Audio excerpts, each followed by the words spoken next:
After Midnight Hammer, they were warned to make no future attempts to rebuild their weapons program, and in particular, nuclear weapons. Yet they continue, starting it all over. We are in negotiations with them. They want to make a deal, but we haven't heard those secret words. We will never have a nuclear weapon.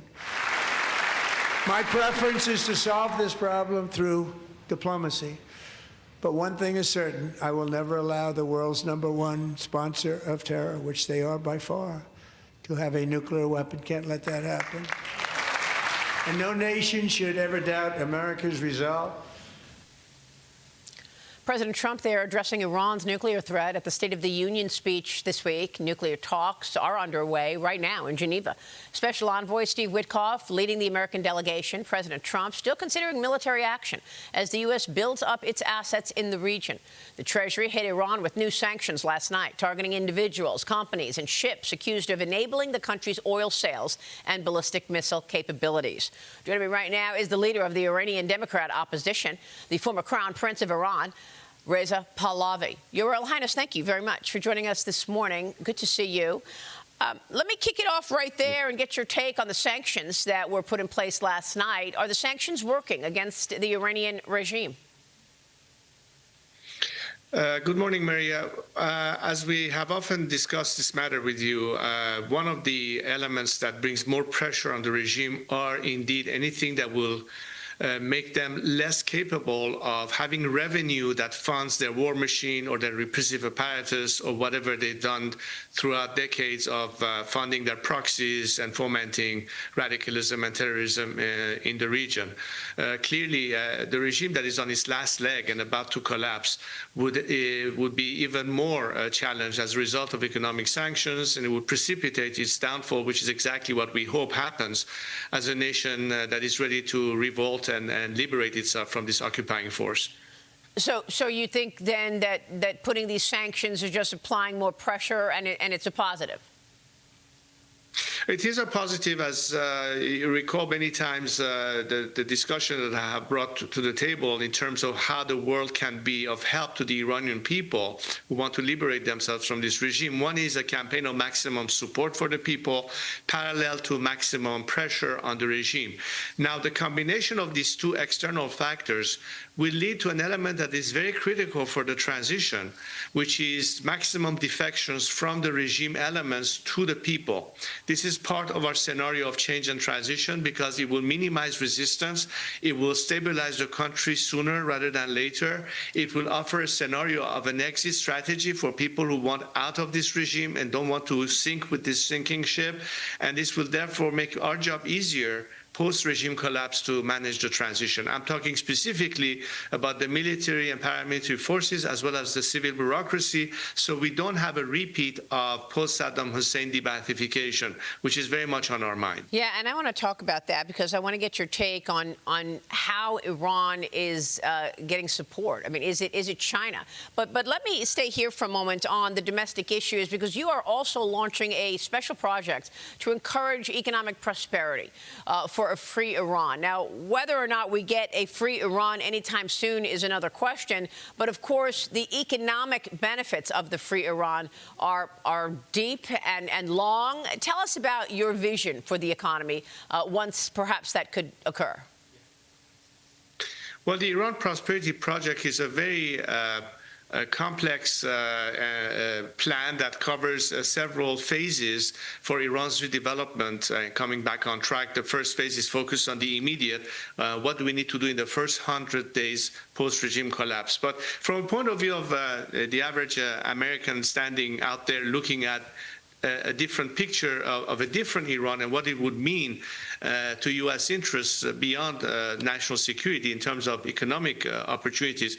Look, we anticipate that as a result of a fundamental change in Iran, this would probably represent an over $1 trillion worth of revenue to the American market in the span of the first 10, 15 years, should things change. There are a variety of firms that will benefit from being back into the fold as far as Iran's market being open to the U.S., which was shut off completely for almost half a century since this regime took over.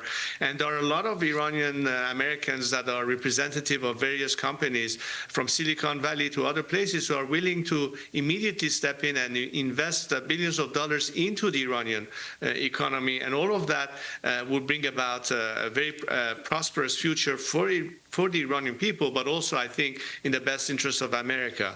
Now, we have a regime, as you pointed in the first sentence that you mentioned about China and the fact that it chooses to partner with China. Yeah. The Iranian people would partner with America because we realize that the geopolitical significance of the Chinese Communist Party gaining more foothold in the region, and that's not in the best interest of Iran or, for that matter, the free world, especially the United States. So the whole point is, who do you choose to invest on? Are you going to continue hoping for a change of behavior by this regime that could never be trusted, and the negotiations, I don't think, will lead to any point, rather than say the Iranian people are our true allies and partners? That should be the horse we bet on from now on.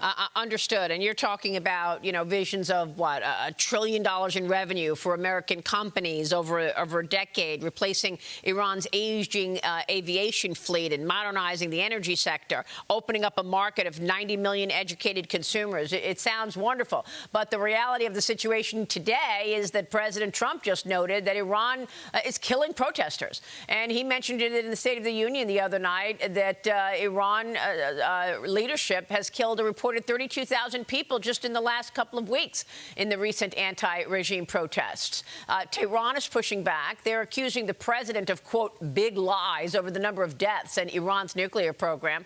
But we've got videos, and these videos show another crackdown on Iranian student protesters, police flooding schools to crush a fourth day of anti-regime demonstrations. What are you hearing in terms of the activity on the ground? We've got these videos of pickup trucks with machine guns photographed outside the University of Tehran. I mean, is there actual, regular happenings at universities? What can you tell us about colleges and whether or not they're actually even enabling people to get educated there at this moment in time? The word is that there are virtual classes, if any, to avoid any protests. Well, Maria, across the board, the Iranians are unified today more than ever in understanding how pivotal, how critical it is for this regime to no longer be in place, because that will address every concern that the Iranian society has faced for more than 4 decades, and of course the impact this regime has had as a means of its continued survival to the region and the world. I'm glad that you're showing these images, because unfortunately mainstream media has had very little coverage of what has happened in Iran. But as you know, in the world of social media in which we live, these kind of footages come to us every single day from various parts of the country, and the writing is on the wall. When you hear the Iranian people, what they say and how distant the regime is from their aspiration, it goes without saying. Now, President Trump, I'm sure, has a tremendous amount of information and data and intelligence reports that comes to him.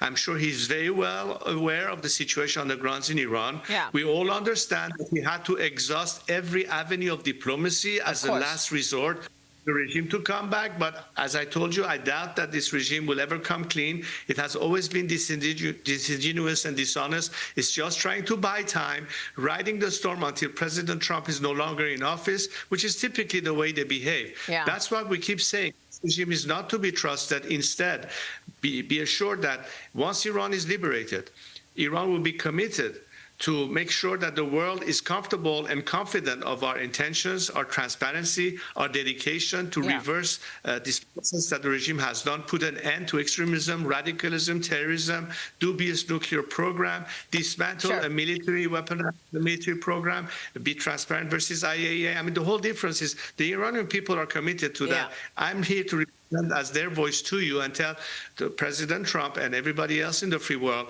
that, look, your best bet is to trust the Iranian people and not trust anymore this regime. I think everybody knows that. I think Geneva will pan out pretty soon, and then we'll see what happens. Well, look, I understand all that you're saying. There's also pushback on you. There's certain pockets of people who say, look, the Iranian people don't want to return to a monarchy.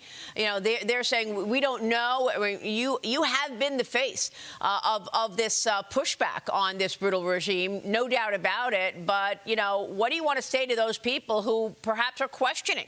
I know you've talked repeatedly about a transition. And also, Your Highness, if you will, address the China end of this, because we're zeroing in on communist China. And Iran reportedly close to a deal with China to buy supersonic anti-ship missiles. These are Chinese-made missiles. They've got a range of nearly 200 miles, and they're designed to avoid ship defenses by flying fast and low.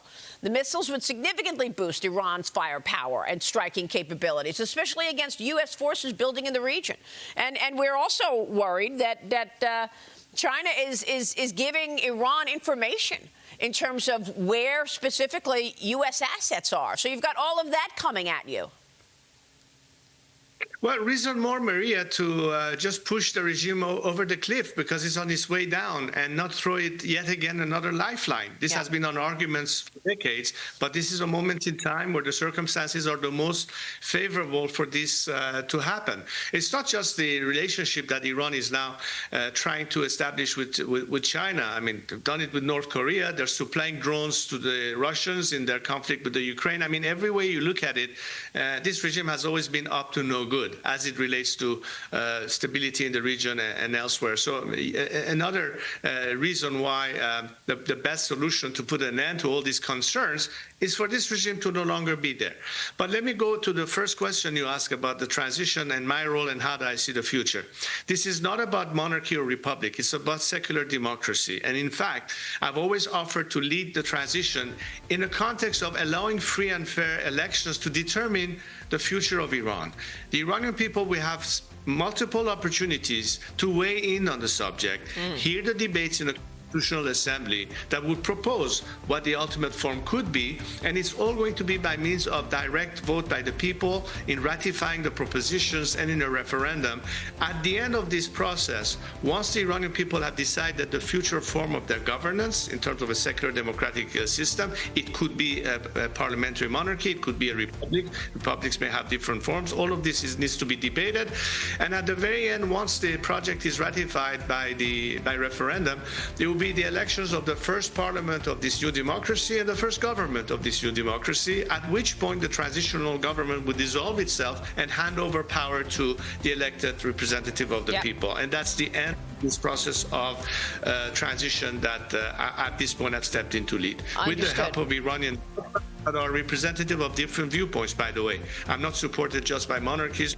I have Republicans, people on the left, right, center, ethnic groups, religious groups, and what have you. It's a very diverse we've seen the videos, sir, and we've seen even in the Munich Security Conference people chanting your name. We understand that. Your Highness, always a pleasure. Thanks very much for joining us, and we will, of course, keep a watch on the potential, the economic potential that you are bringing to light this morning, sir. Thank you. Thank you, Mary. All right.